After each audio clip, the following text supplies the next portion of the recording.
How do coaches decide who to offer scholarships to? Each coaching staff sits down and evaluates the players expected to return each year and predicts the team's roster for the next season, and oftentimes, the season after that.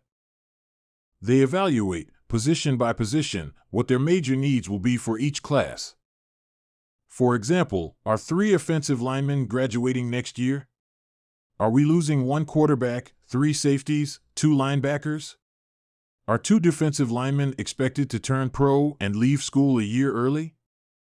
The same process happens in every sport. What will be our 3 or 4 positions of need in the next 2 or 3 recruiting classes? And also, which positions are we stacked at that we don't need to recruit much for? What positions lack quality depth? Coaches ask themselves, are we losing our top rebounder? 2 starting pitchers? 3 outfielders? 2 guards? The transfer portal has shaken this process up, but you get the picture. Coaches are trying to predict, as best as they can, who will be departing in the next 1, 2, 3 years. Then, after they've taken a look at those future rosters, they decide what their top priorities will be and start slotting scholarships.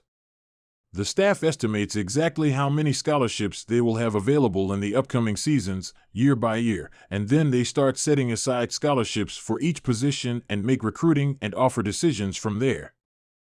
Do we need to sign 3 linebackers, 2 safeties, 4 defensive linemen, 2 wide receivers, 1 quarterback, etc.? They divide up the available scholarships and set some aside for each position. Some years, there won't be much need for certain positions, and other years that position may be a big need. Those numbers are then written down, and the head coach and staff will sit down and prioritize recruits at each position. Literally, they make boards that rank their recruits at each position.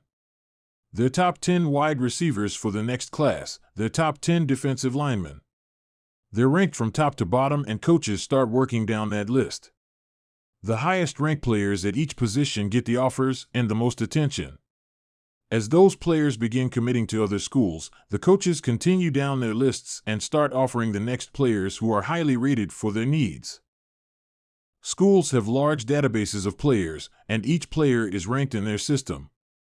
Each ranking, usually a 1, 2, 3, 4, 5, will get different attention. Invites to campus, visits from coaches, calls, letters, mail.